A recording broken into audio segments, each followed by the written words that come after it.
E eu já começo chamando a nossa analista de política, Renata Agostini, que vai trazer as informações a respeito das declarações de Bolsonaro e também os efeitos políticos desse cenário na companhia. Renata, boa tarde. A gente vê uma mudança aí no perfil do governo brasileiro, quer dizer, liberal, pero no mucho?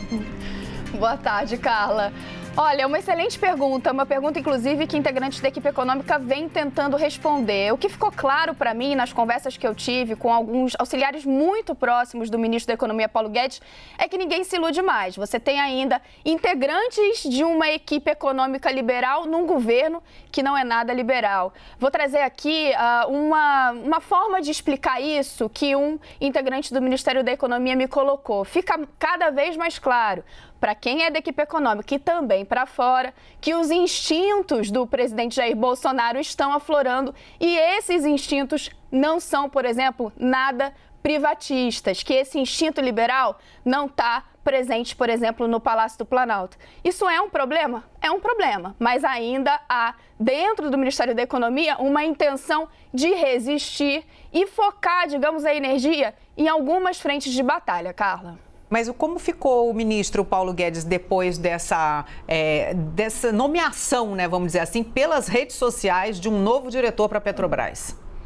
Carla, interessante isso, porque a Petrobras, apesar de ser a principal estatal, ela não está vinculada ao Ministério da Economia. Mas por que todo mundo, quando olhou aquele nome, lembrou de Paulo Guedes? Primeiro, a indicação de Roberto Castello Branco foi feita pelo ministro Paulo Guedes, ainda na transição, ainda não como ministro, mas como o grande nome da economia de Jair Bolsonaro, quando ainda não havia, por exemplo, a escolha do atual ministro de Minas e Energia. Então, Paulo Guedes foi o grande fiador da chegada de Roberto Castello Branco na Petrobras. Segundo, Roberto Castello Branco é um nome muito próximo de Paulo Guedes. Ele ajudou justamente a construir o plano econômico do presidente Jair Bolsonaro. Ele compunha um grupo muito próximo de Paulo Guedes que fez, ainda no Rio de Janeiro, dezenas de reuniões para pensar o que seria esse governo e o que seria o que Paulo Guedes sempre colocou, né? Um choque liberal em Brasília, depois de décadas, segundo Paulo Guedes,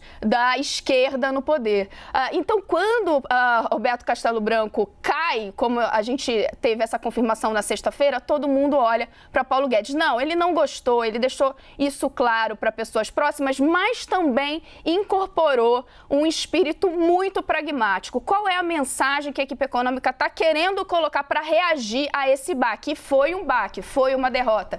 Primeiro, olha, não faz parte da nossa equipe. Isso é uma crise maior para fora do que para dentro. Segundo, os pilares dentro da equipe econômica seguem muito claros. Quais são? Precisamos focar energia nas reformas. Um auxiliar de Guedes, Carla, me disse muito isso. A gente não pode mais perder tempo com uma crise que é alheia à equipe econômica. Todo mundo sabe que não é bem assim, porque a gente está vendo a queda nas ações da Petrobras e isso está contaminando todas as estatais. Está todo mundo olhando não só para como fica a Petrobras daqui para frente, mas como, por exemplo, fica o plano de privatizações do governo Jair Bolsonaro. E aí sim, tem bastante impacto na equipe econômica e a equipe econômica sabe disso, Carla.